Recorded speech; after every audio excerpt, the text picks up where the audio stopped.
What's up, everybody? I'm Walter Benaziac, and this is Top 5. Here we count down the best and worst performances of our most beloved actors. Today, we take a look at the best of Bob Barker's arch nemesis, Adam Sandler.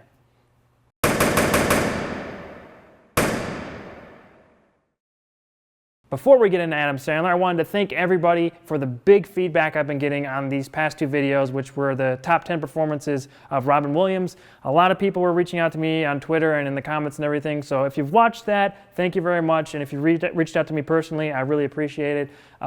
Like I said before, Robin was a great performer, a one and only guy, so if you haven't seen those videos yet, go back and check both of those out right now, and if you're going to stay here, let's go ahead and get into Adam Sandler.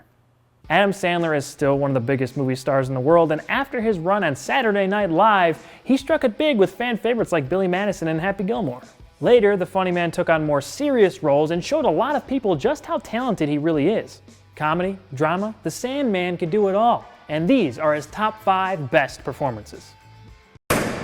Number 5, John Klasky in Spanglish.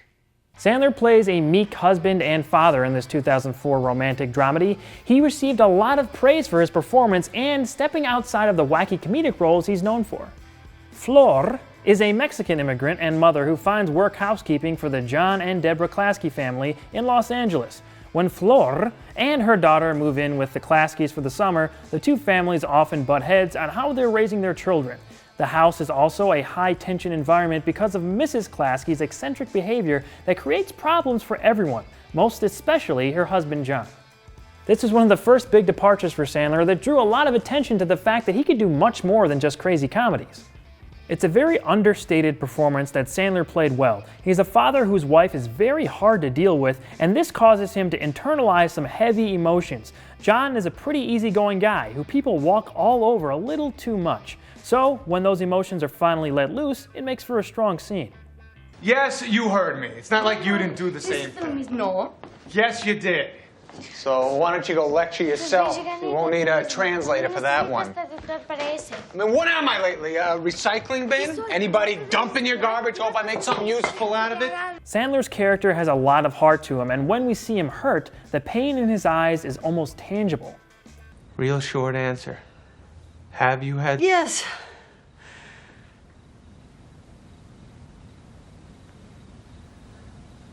Really?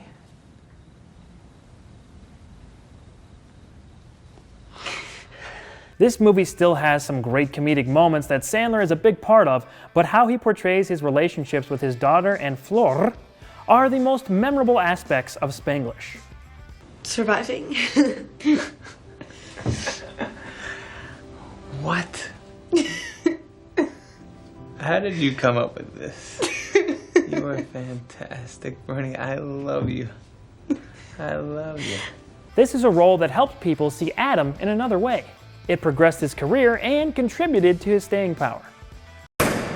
Number 4, Sonny Koufax in Big Daddy. By 1999, Sandler had established himself as a leading comic actor. Big Daddy was another classic comedy of his that showed early signs of his dramatic range. Sonny Koufax is a lazy 32-year-old who only works once a week while collecting money from a sizable lawsuit. When a young boy named Julian is dropped on his doorstep with a note that claims his roommate is the boy's father, Sonny takes it upon himself to adopt the kid. This is an attempt to impress his girlfriend and save the relationship. When that doesn't work, Sonny and Julian are left with each other and bond in ways neither of them expected. I think this movie has become more respected as the years have gone by. Big Daddy is filled with some of Sandler's greatest comedic moments. No, it's my Uncle Remus. Will somebody get the kid a Happy Meal? How much wood would a woodchuck chuck if a woodchuck could chuck wood? Yeah, that's what I thought. Shut up. He has a 5-year plan. What is it? Don't die? Man is you who is good. You know what else is good? Smoking dope. The surprisingly heartfelt moments in this one are very important to Sandler's career. Sonny and Julian have a relationship that's fun to watch as we connect with them right away. That bond only gets stronger as the film goes along. I promise, I'm sorry, I don't even like that song anymore. I know, pal. That's not it. But I want my own ass. I want my own ass. I know. Seeing Jon Stewart in this movie is pretty surreal considering where he ended up in his hosting of The Daily Show. He's also a part of maybe the most heart-wrenching scene in the movie. I know this changes everything, but I had to do the right thing. No!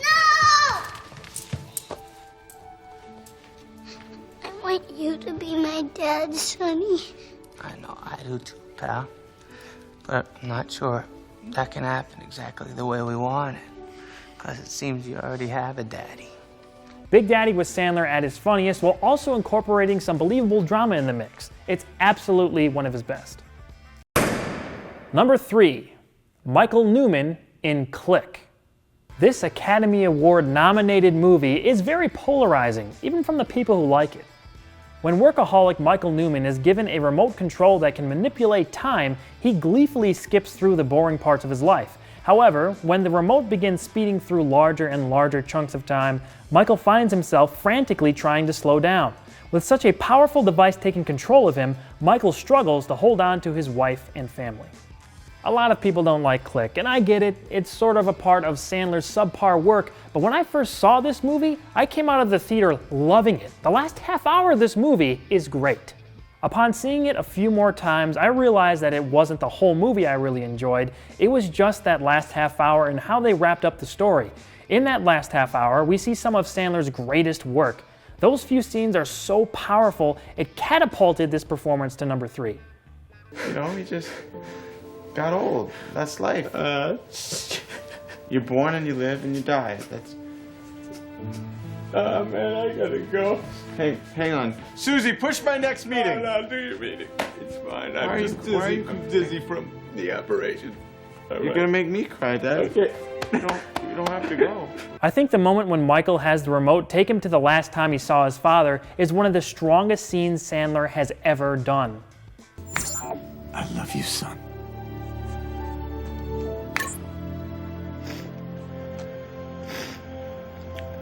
I love you too, Dad.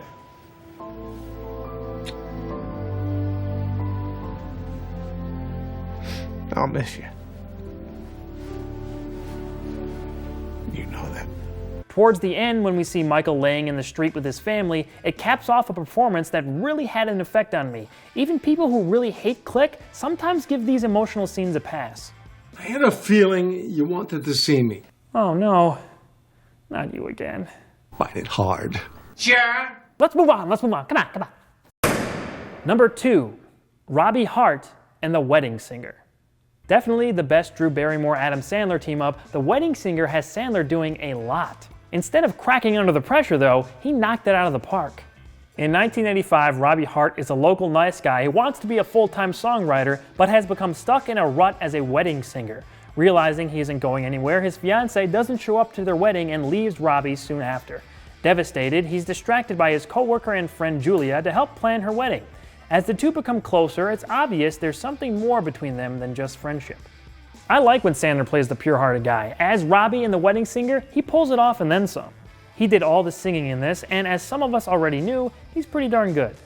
I'll miss you, kiss you, give you my coat when you are cold. Need you, feed you, even let you hold the remote control. We see Robbie go through a lot in this movie, including his fiancée not showing up to their wedding. His reaction to that works pretty well. Basically indicated that Linda was not coming today. So it was a bad note. He has some great chemistry with Barrymore here, and their romance develops at the perfect pace. I want them to be miserable, because that's what I am. No, you're the best. At what? People eat prime rib, and I sing. I mean, it's a joke. I can't do this anymore. Glenn and I set the date. So you have to play our wedding. While The Wedding Singer has some great sentiment in it, it also contains plenty of hilarious moments. Okay, what are you doing? I'm sorry. I used to be much stronger. He's losing his mind. And I'm reaping all the benefits. It also survived one of the worst ADRs in the history of film. Please pick me. Please, Julia. Oh, please. Oh. It is a genuinely sweet little movie that is combined with some of Sandler's usual comedic tinge. It's still a fun hour and a half. If you missed out on this one, go watch it. Once again, things that could have been brought to my attention yesterday! Adam Sandler has a few great performances that could not fit into this top 5. So, before we get to number 1, here are a couple honorable mentions.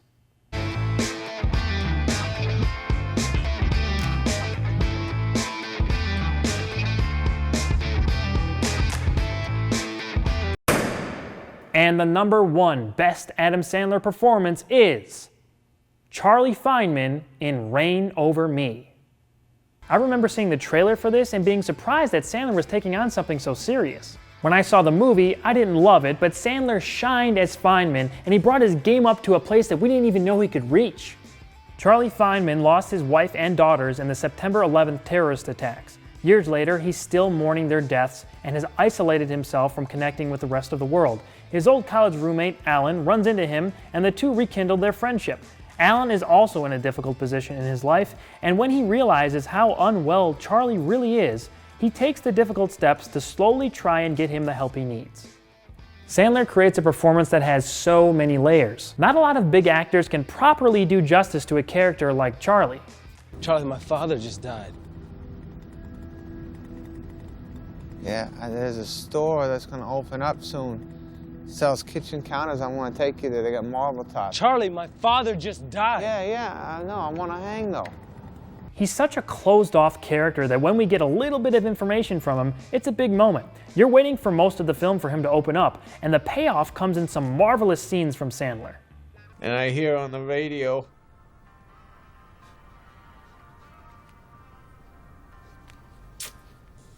I get there, some man tells me the plane's from Boston. Some other guy says there's 2 planes. The guy Charlie used to be peeks through a few times for some much-needed moments of brevity in a very heavily dramatic film. Don Cheadle adds to these moments as his character's unique relationship with Charlie is front and center for most of the movie. Charlie's mother and father-in-law are another driving force behind wanting to get him help, and there's a scene where Charlie finally opens up to them, and that hits all the right marks. I get that you're in pain, but you got each other. You got each other. And I'm the one who's got to see her and the girls all the time, everywhere I go. It may not be a comedic role, but Sandler was so good in Reign Over Me, I could not put it at number 1. I really hope we see him take some more risks in the future. We all know he's capable of more fantastic performances. I want to hear what you guys think. What is your favorite Adam Sandler movie and/or performance? Who do you want me to cover next on the show? Leave a comment and let me know. Make sure to check out Awesome Comics that went up on YouTube yesterday. We're covering the legacy of Dragon Ball Z. We have Malcolm on and Heather as well. Follow me on Twitter at awesome_Walter to take part in more polls about who I may cover in the future. Make sure you come back next week when we take a look at the top 5 worst Adam Sandler performances. I'm sure they're not that bad. What you just said is one of the most insanely idiotic things I have ever heard. I award you no points, and may God have mercy on your soul.